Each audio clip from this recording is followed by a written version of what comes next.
그럼 이제 소수 곱하기 소수 계산 방법 알아보도록 하겠습니다. 자, 일단 소수 곱하기 소수에서요, 우리 1보다 작은 소수들의 곱셈부터 예를 들어서 확인해 보도록 할게요. 자, 0.5 곱하기 0.3 계산을 해보도록 하겠습니다. 그런데 일단 우리는 소수를 분수로 고칠 수 있고 분수의 곱셈은 이미 1학기 때 공부를 했었죠. 그래서 분수의 곱셈으로 고쳐서 먼저 계산을 해보도록 하겠습니다.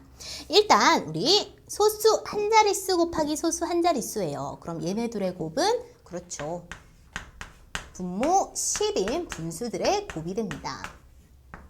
물론 이렇게 약분하고 싶겠지만 약분하지 말고 일단 볼게요. 우리가 이들의 규칙까지 확인할 거고요. 결국 얘를 다시 소수로 고칠 거니까요. 그럼 분모는 분모끼리 분자는 분자끼리 곱하기만 하면 되겠네요. 그랬더니 100분의 얼마가 돼? 5, 3은 15가 되죠.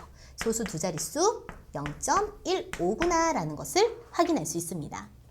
자, 그러면 이제 요 결과 안에서 규칙을 조금 자세하게 보도록 하겠습니다.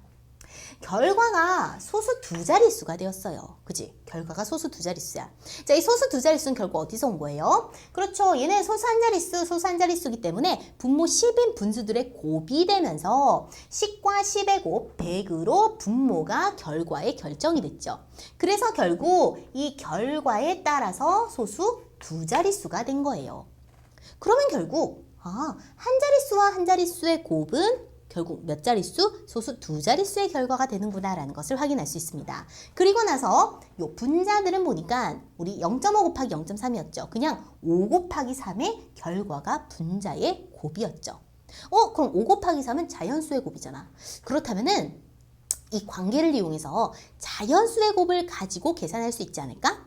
네, 계산할 수 있습니다. 자, 일단 우리 5 곱하기 3은 얼마니?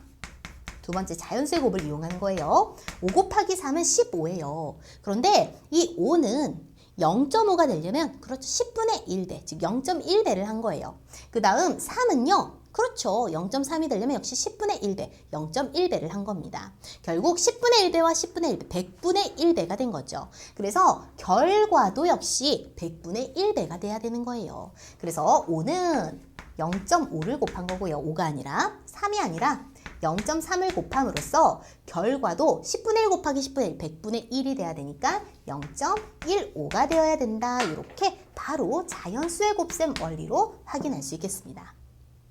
자, 그래서 여기에서 소수 두 자릿수는 결국 소수 한 자릿수와 소수 한 자릿수의 곱으로 나타낼 수 있다는 거. 그럼 요걸 가지고 우리 세로셈으로도 바로 확인할 수 있겠죠? 0.5 곱하기 0.3은요. 자연수의 곱처럼 그냥 세로셈 계산하는 거예요. 3, 5, 15. 그 다음 한 자리와 한 자리 곱이니까 소수 두 자릿수 0.15다 이렇게 확인할 수 있겠습니다. 그래서 두 가지 방법 모두 다 기억해 주세요. 분수의 곱셈을 이용하는 것과 자연수의 곱셈을 이용해서 가로셈, 세로셈으로 계산하는 원리. 그 원리를 꼭 기억해 주세요.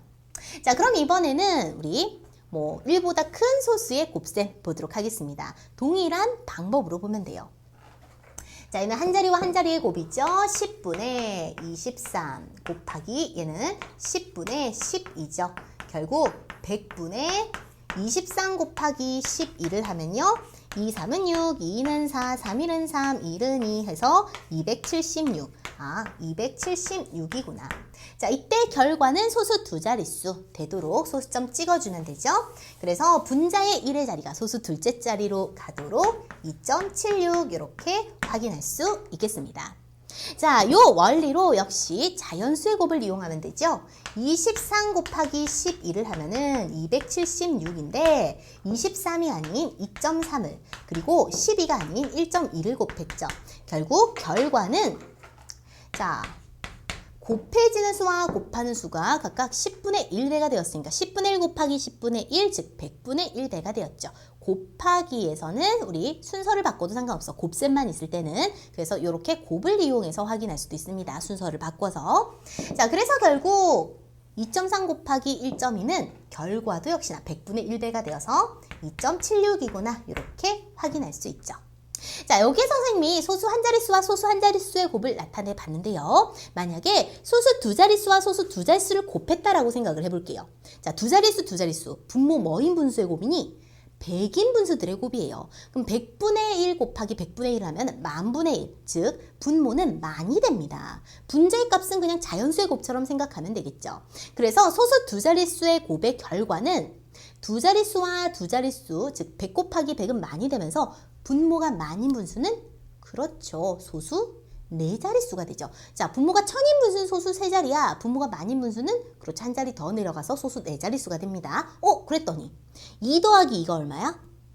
4가 되죠. 그래서 네 자릿수가 되는구나. 그럼 예를 들어서 소수 한 자릿수와 소수 두 자릿수의 곱은 10 곱하기 100은 1000이 돼요. 1000은 소수 세 자릿수가 되는 거죠. 자, 요걸 가지고 우리 소수점의 원리 한 번 더 보도록 하겠습니다. 결국 소수의 곱셈, 소수끼리의 곱셈에서는 자연수의 곱셈을 이용해서 그냥 계산을 하고요.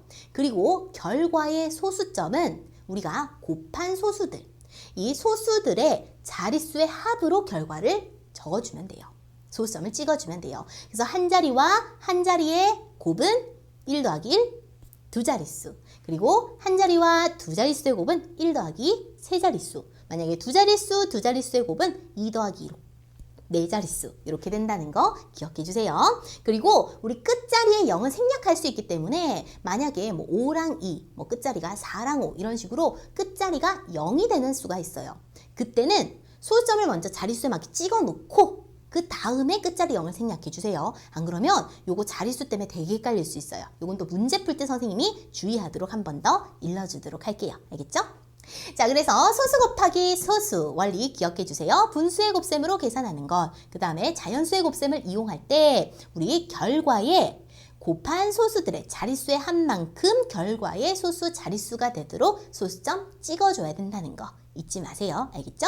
그러면 우리 문제로 확인해 보도록 할게요.